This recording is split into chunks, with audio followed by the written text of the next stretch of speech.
어제 사무엘상 18장 전반부에 대해서 살펴보았습니다. 다윗은 에브라임 수풀에서 압살롬의 군대와 다윗의 군대가 마주하고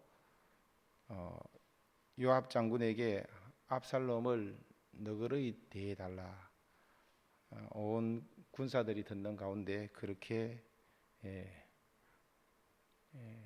부탁 같은 명령을 내렸습니다. 너그러이 대해달라, 즉 죽이지 말라. 이런 모습을 통해서 다윗 왕은 이스라엘 왕으로서의 적을 무찔러야 하는 왕으로서의 책무와, 그리고 동시에 아들을 둔 아버지로서의 이렇게 마음에 그 힘겨움을 우리가 같이 살펴보고, 또 이것과 대비해서 압살롬은 나라를 생각하는 그런 왕의 마음도 헤아리지 못하고, 또 아버지의 마음도 알지 못하는 그런 사람이었습니다. 오히려 다윗 왕을 대적해서 오직 자기의 야망을 쫓아서, 번영을 쫓아서 살아가는 그런 삶의 최후를 우리가 살펴보았습니다. 이걸 통해서 우리는 하나님 아버지의 마음을 헤아리고 좀 알아가는, 그리고 아버지의 마음도 배워가는 그런 성숙한 사람이 되자라는 그런 교훈과 깨달음을 얻었습니다. 오늘 본문은 그 후반부 내용입니다. 두 명의 전령이 전장에서 일어난 전장의 소식을 다윗 왕에게 보고하는 그런 내용과 그것에 대한 다윗의 반응이 잘 나타나 있습니다. 보면 아히마스와 구스인 이 두 사람의 그 전장에서 일어난 그 동일한 내용을 각각 다른 입장에서 소개하고 있는 장면을 자세히 묘사하고 있습니다. 저마다 다른 생각으로 이렇게 접근하고 있는 그것을 묘사하면서, 그러니까 아히마스는 전과를 올리기 위해서 굳이 가지 않아도 되는 그런 소식을 자기가 자원해서 그렇게 나아가는 그런 모습을 보여주고, 또 구스 사람은 그야말로 위에서 시키는 대로 하고 있는 그런 모습을 보여주고 있습니다. 그런가 하면 이 요압 장군은 전쟁에서 이긴 것은, 승리한 것은 참으로 기쁜 일이지만, 개인적으로 다윗이 심히 마음 아파하고 슬퍼할 것을 이 양면을 다 헤아리고 아는, 왕의 마음을 헤아릴 줄 아는 그런 사람이었습니다. 그래서 이 일로 인해서 큰 전과나 상을 받지 못할 것을 알고 이 아히마아스에게 이렇게 만류하는 그런 모습도 나와 있습니다. 이런 장면과 함께 다윗의 모습이 두 문 사이에 서서 전장에서 오는 소식을 간절히 기다리고 있는 장면을 묘사하고 있습니다. 특히 이렇게 다윗이 아히마아스는 좋은 사람이니까 좋은 소식을, 기쁜 소식을 가져올 것이다 라고 그렇게 묘사하는 것을 봐도 그렇고, 전체 내용이 오직 자기 아들 압살롬의 생사 여부에 대해서 굉장히 귀 기울여 모든 관심사가 거기에 쏠려 있는 것들을 이 성경은 우리에게 보여주고 있습니다. 그렇지만 이 두 사람의 소식을, 두 전령들을 통해서 듣게 된 이 소식은 28절에 있는 대로 하나는 성전보였고 하나는 압살롬의 죽음의 소식이었습니다. 28절 읽어보겠습니다. 왕의 하나님 여호와를 찬양하리로소이다. 그의 손을 들어 내 주 왕을 대적하는 자들을 넘겨주셨나이다. 이런 성정보를 기쁜 마음으로 전했지만 다윗은 그것을 크게 기뻐하는 그런 눈치가 아니었습니다. 동시에 계속해서 구스 사람을 통해서 듣게 된 이 소식은 내주 왕의 원수와 일어나서 왕을 대적하는 자들은 다 그 청년과 같이 되기를 원하나이다 라고 하는 말을 들었습니다. 이걸 보고 압살롬이 죽었구나, 아들이 죽었구나 라는 그런 마음에 슬픔을 이기지 못하고 위층으로 올라가서 혼자 슬피 울었습니다. 전쟁 시작부터 반역자를 처단하고 전쟁에 승리해야 하는 이 왕의 책무, 왕의 의무, 이것과 함께 반역자이지만 아들인 압살롬을 살리고픈 그런 마음을 다윗은 공공연히 드러냈습니다. 있을 수 없는 명령이, 왕으로서는 있을 수 없는 그런 명령이었지만 그 마음을 이 성경은 그대로 드러냅니다. 그래서 압살롬을 너그러이 대해달라 이렇게 했는데, 다윗은 압살롬의 죽음에 대한 소식을 듣고 그 마음이 무너져 내렸습니다. 그래서 우리 본문에 나온 대로 내 아들 압살롬아, 내 아들 압살롬아, 차라리 내가 너를 대신하여 죽었다며. 이 왕의 채통도 그리고 주위 사람들 의식하는 것도 그런 것도 소용없이 크게 소리내서 애통해야 했습니다. 우리 이 내용을 통하여서 본문이 말하고자 하는 그런 내용, 특히 이 신약과 연결해서 같이 좀 살펴보고자 합니다. 이 다윗 입장에서는 우리 앞서 살펴봤는 것처럼 반역자 압살롬을 죽일 수밖에 없는 사람입니다. 적을 처단해야 되죠. 그리고 아들이기 때문에 또 이게 죽일 수도 없는 노릇이고 살릴 수도 없는 그런 노릇입니다. 이 두 가지를 만족해 하는 것은 정말 불가능한 일입니다.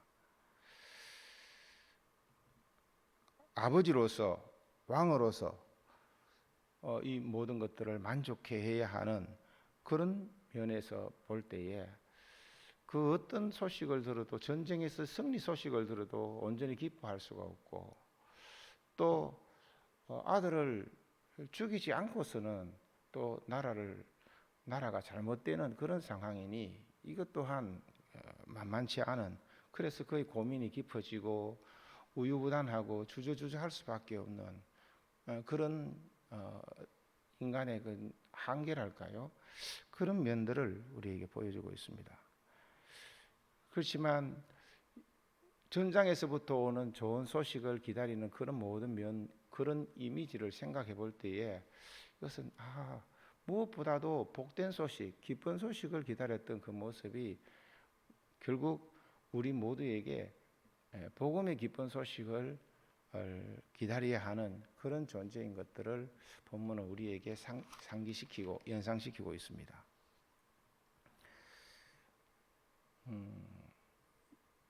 저와 여러분은 어떤 기쁜 소식을 기다리고 있을까요? 오늘 하루 중에도 들려오는 그런 좋은 소식, 기쁜 소식, 그 속에는 항상 명암이 같이 존재하죠. 그러나 복음에는 이 모든 것들을 만족해 하는, 둘 다를 만족해 하는 그런 일들이 그런 그런 것이 복음입니다. 예, 하나님 아버지로서도 하나님 만왕의 왕이신 하나님으로서도 또 우리의 아버지로서도 이 모든 것들을 만족해 하는 그런 것이 하나님의 구원 계획입니다. 그래서 로마서 1장 17절에는 복음에는 하나님의 의가 나타나 있다. 그냥 의가 아니라 율법도 만족해 하고 또 하나님의 공의도 만족해 하고 그리고 또 죄인에게도 들어서 복음이 되는 둘 다 만족해 하는 그 하나님의 의가 복음에는 들어서 있다라고 소개합니다. 그래서 로마서 3장 26절에 보면 자기의 의로움을 나타내사 자기도 의로우시며 또한 예수 믿는 자를 의롭다 하려 하심이라라고 했습니다. 그러니까 하나님 자신의 체면과 자존심과 명예를 그걸 실추시키지 않고 만족시키고 죄인인 인생, 죄를 범한 사람들도 만족해 되는 그런 일들을 만족해 한 것이 바로 십자가 복음이라고 소개하고 있습니다. 우리는 그 공의와 사랑 따로라고 생각하는데 아닙니다. 복음은 그 하나님의 공의도 만족해 하고 또 죄인에게도 복된 소식이 되는 그리고 칭의도 만족해 하는 그런 일들이 그것이 복음입니다. 그 안에 같이 녹아져 있습니다. 하나로 만나죠. 그것이 하나인 것입니다. 이것을 위해서 하나님은 씌웠을까요? 수천 년의 역사를 고민하면서 하나님이 그것을 실행하기까지 하나님으로서는 얼마나 많은 대가를 치렀는지 모릅니다. 다윗이 내 아들 압살롬아, 내 아들 압살롬아, 차라리 내가 너를 대신하여 죽었다면 라고 하는 그 고백 속에 바로 이런 마음이 담겨져 있습니다. 담겨져 있는 줄로 믿습니다. 이런 면에서 다윗의 이 그 통곡과 그리고 이 절규를 한 두 가지 면으로 좀 묵상하고자 합니다. 먼저 인간으로서 이 다윗은 왕이기에 앞서서 아버지로서 압살롬의 반역은 사실 자신의 죄로 인해서 파생된 온 가족에 덮친 사단이 뒤흔들 수 있는 그런 것이라고 이해하고 슬퍼했습니다. 엄밀히 말하면 압살롬의 간음 사건으로 말미암은 자신의 죄 때문에 압살롬이 죽고 바세바와 사이에서 난 첫아들이 죽고 큰아들 암논도 죽고 그에 이어서 가장 사랑하는 이 압살롬마저 잃었다고 생각했을 것이고 그 모든 원인이 바로 자신에게 있다고 그는 생각한 것입니다. 그래서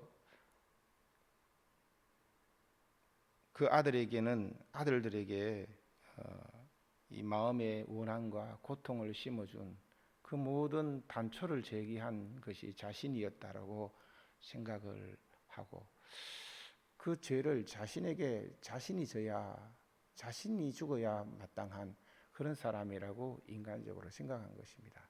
그렇지만 자신은 하나님에게 앞에 나아가서 자복하고 회개하고 그로 말미암아 자신이 죄의 값을 치르지 않고 오히려 대속의 은총을 입어서 결국 십자가에 대신 죽으신 그 주님의 은총 속에 그는 자유함을 얻었는데 못 모르는 이 아들들은 그냥 눈에 보이는 현상과 자기가 생각하고 느끼는 대로 아버지를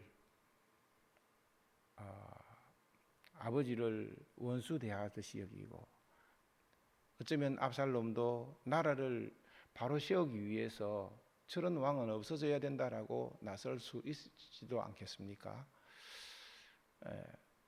다윗의 마음은 이런 인간으로서의 한 아버지로서의 아픈 마음을 지니고 있을 수 있었습니다.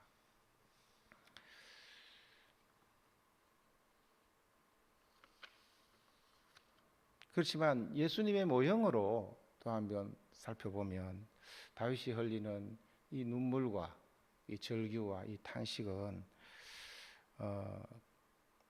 모형으로서 우리가 예수님의 모형으로서 한번 생각해 볼 수 있습니다. 하나님은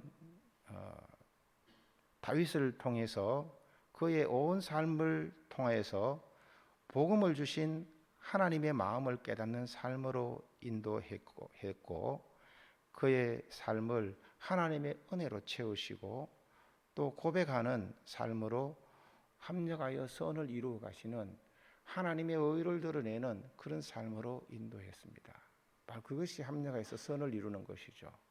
저와 여러분의 삶 속에서도 모든 것이 잘 되는 것이 합력해서 선을 이루는 것이 아니라 하나님을 드러내고 보여주고 그에 잇대어서 그의 마음을 깨달아가는 것이, 그래서 다윗만큼 이 죄의 심각성과 그 처절히 온 가족을 집어삼키는 듯이 휘몰아치는 이런 고통을 처절히 느껴본 사람도 없을 것이고, 그 속에 허물의 사함을 받고 죄의 가리움을 입어야 할 그런 한 인간 존재, 잘 나갈 때는 뿐만 아니라 잘 나가지 않을 때에도 인간 인생 자체가 그 원죄로 말미암아 타락한 그 존재임을 처절히 깨달으면서 구세주의 필요성을 정말 너무나 이게 실감나게 깨달은 그런 사람이죠.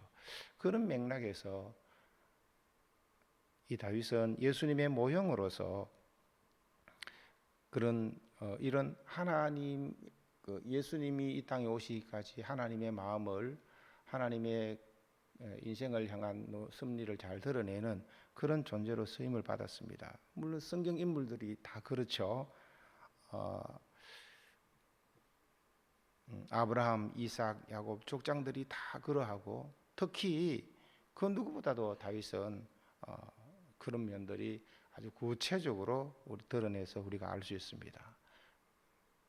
그래서 오늘 본문에 나오는 내 아들 압살롬아, 내 아들, 내 아들, 내 아들 압살롬아, 차라리 내가 너를 대신하여 죽었다며. 이것이 어쩌면 하나님의 마음 아니겠습니까? 그래서 수많은 아들들을 이끌어 저 영광에 들어가게 하기 위해서 독생자 예수님께서 하나님의 협의 속에 그가 이 땅에 와서 대속의 십자가에서 대속의 피를 흘리셨고, 그 자리는 사실 다윗과 같이 우리가 죽어야 할 자리고 우리가 죽었던 그 자리이고 그것을 확인하면서 나아가는 그 자리인 줄로 믿습니다. 이 전쟁 중에 가장 예수님의 또 다른 이름이 전쟁에 능하신 여호와시잖아요. 그리고 십자가에서 마귀를 물리치고 온 승리를 이끌어온 그런 온 우주 속에 퍼지는 가장 큰 전쟁이었고, 우리가 싸우는 믿음의 선한 싸움도 아마겟돈 전쟁과도 같은 믿음으로 살 거냐 그렇지 않을 것이냐의 큰 싸움인데, 여기서 들려오는 가장 큰 소식, 가장 기쁜 소식은 바로 우리에게 이 땅에 사는 동안 구주 예수 그리스도를 믿어서 대신 피 흘려주신 이로 인해서 우리는 살 소망이 생겼고, 영원히 주님 재림하실 때에 저 나라에서 영원히 함께 영광 가운데 살게 될 것이라는 그 기쁜 소식인 줄로 믿습니다. 오늘 이 땅에서 흘리는 눈물이 있다 하더라도 다시 흘릴 눈물이 없고 흘릴 필요가 없는 그런 그것이 복음이라고 하는데, 그런 성격이 것이 복음이라고 하는데, 우리가 바로 이런 의미 있는 복음에 잇대어서 하나님의 영광에 잇대어서 살아가는 그런 하루가 되었으면 좋겠습니다.